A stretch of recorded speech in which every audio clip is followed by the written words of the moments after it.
अरविंद जी भी हमारे साथ बने हुए हैं क्योंकि आज होलिका दहन का पर्व भी है। तो होलिका दहन के महत्व के बारे में सबसे पहले अरविंद जी आपसे जानना चाहेंगे।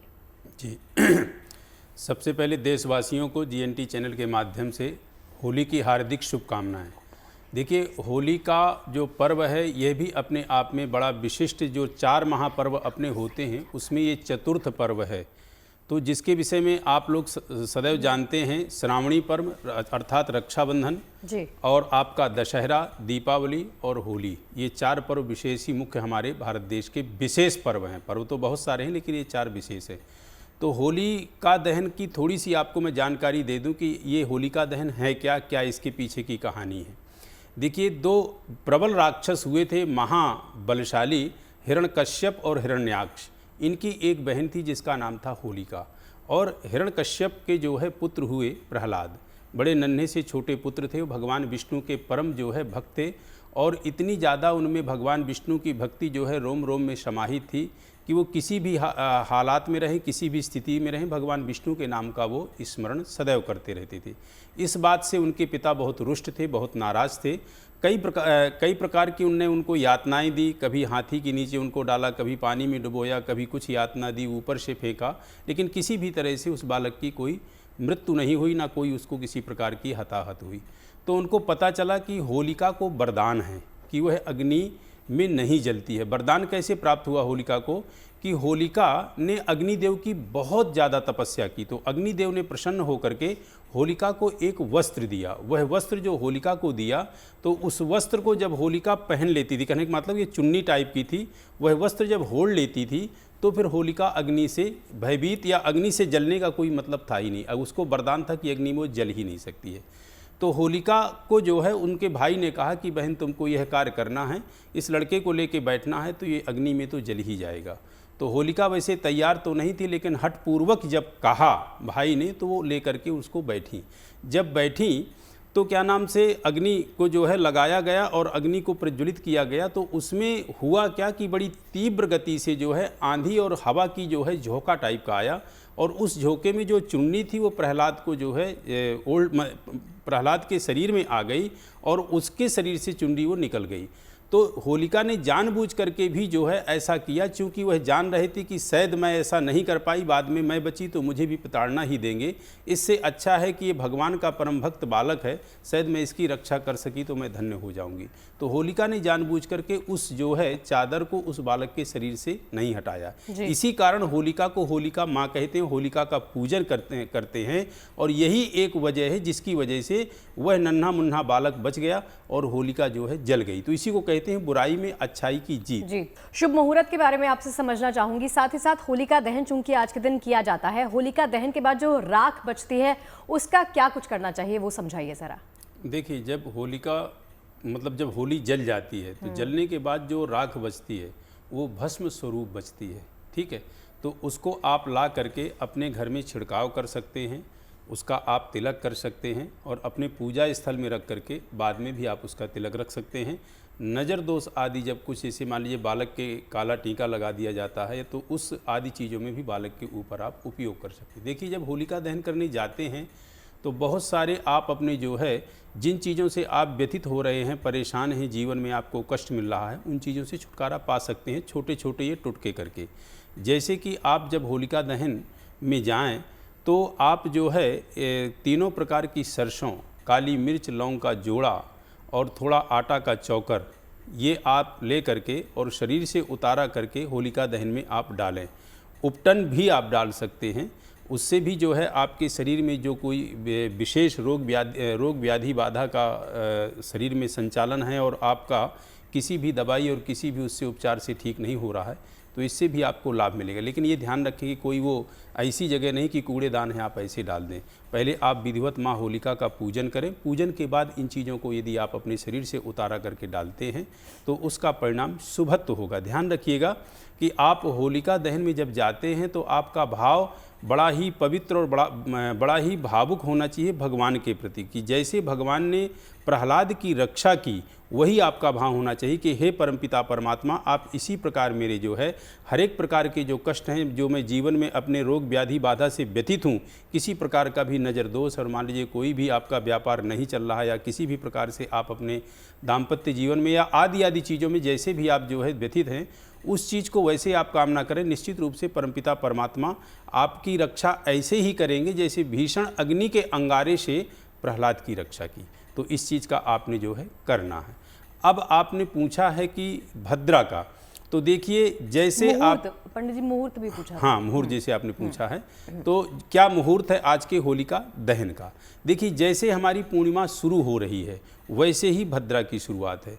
तो पूर्णिमा आगे चल कर के अगले दिन यानी 14 तारीख को 12 बज के लगभग जो है 23 मिनट या 12 बज के 27 मिनट या 12:30 बजे से ज़्यादा भी है, अलग अलग जो है शहरों के हिसाब से जो अक्षांश और रेखांश के हिसाब से समय की सीमा आगे पीछे थोड़ी बहुत हो जाती है, लेकिन मोटा मोटी जो कह लें तो कल 12:30 बजे तक जो है 14 तारीख को 12:30 बजे तक पूर्णिमा है और वो पूर्णिमा शुरू हो रही है आज से, और भद्रा जो आपकी समाप्त हो जाएगी वो आज रात्रि में 11:26 तक रहेगी। उसके बाद भद्रा नहीं है।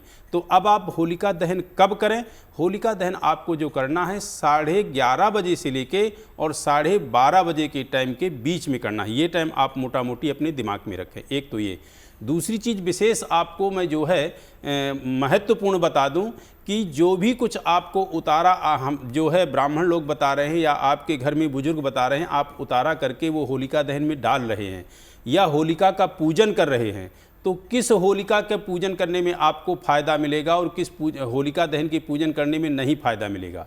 जो होलिका दहन, ये बड़ी सारगर्भित बात है, ध्यान रखिएगा, जो होलिका का दहन जो है रात्रि 11:27 के बाद या 11:26 के बाद होगा, उसमें जो उतारा डाल रहे हैं, जो होलिका माँ का पूजन कर रहे हैं, तो आपको उसका पुण्य फल प्राप्त होगा। और जो लोग होली शाम को या 9 बजे या 7 बजे या 10 बजे जला दे रहे हैं, उसमें फ़ायदा नहीं होगा, नुकसान होगा, क्योंकि उस टाइम पे आपकी भद्रा होगी। इस चीज़ का आपको जो है अपने आप में जो है ध्यान रखना बहुत जरूरी है। बिल्कुल। देखिए अब आपको मथुरा ही लेकर चलते हैं, जहां होलिका दहन की परंपरा धूमधाम से मनाई जाती है। रंग गुलाल उड़ाते हुए होलिका और प्रहलाद की मूर्ति को लेकर जाया जाता है और अपने गलिया मोहल्ले में वो विराजते हैं। देखिए हमारे संवाददाता मदन गोपाल शर्मा की खास रिपोर्ट देखिए।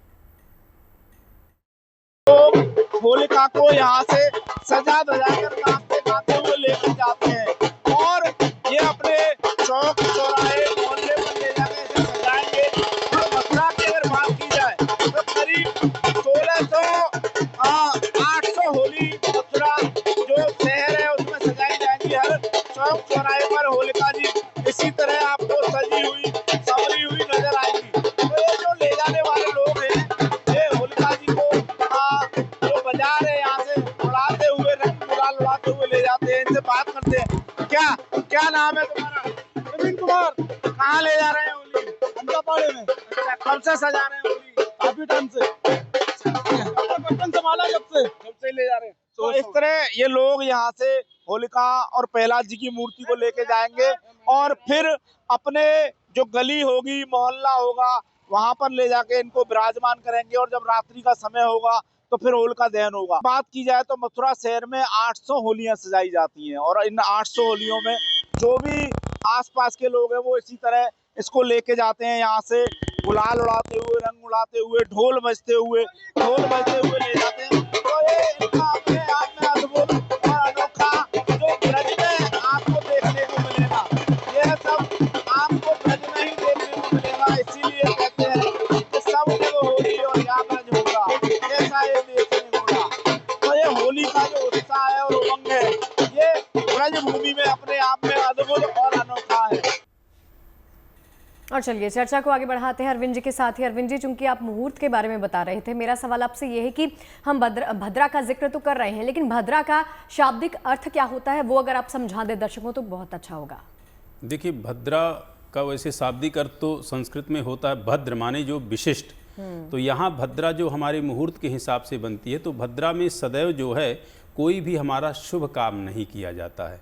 शुभ कार्य करने पे जो है जो भद्रा प्रायः आप नोट करते होंगे, भद्रा रक्षाबंधन में प्रायः आती है, भद्रा होली में तो आती है मैक्सिमम। तो भद्रा में कोई भी अपना शुभ कार्य नहीं किया जाता। भद्र मतलब खराब, भद्रा में मतलब कोई भी काम किया गया आपके जीवन में वह अरिष्टता ही प्रदान करेगी, शुभता कुछ भी नहीं प्रदान करेगी। भद्रा का ये। अब रही बात आप पूजा का जो पूछ रही हैं शागुप्ता जी, तो पूजन का देखिए ऐसा है कि आपने जो भी अपने घर में पकवान बनाए हैं वो सारे पकवान अपने थाली में आप सजा लें, और जैसे आप घर में अपने जो है सर्वप्रथम पूजन जो है गौर गणपत का करते हैं, उसी प्रकार पूजन आपको होलिका दहन में भी प्रारंभ जो पूजन करना है गौर गणपत से करना है।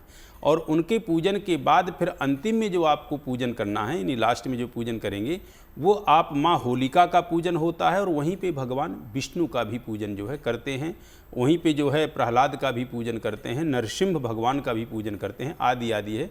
लेकिन जैसे भी आपको नॉलेज है, जो भी ज्ञान हो, कुछ चीज़ों का विशेष ध्यान देंगे कि एक तो जो है जो कच्चा सूत होता है उसको जो है 3 परिक्रमा अवश्य लगाएं, कच्चे सूत को लपेटते हैं।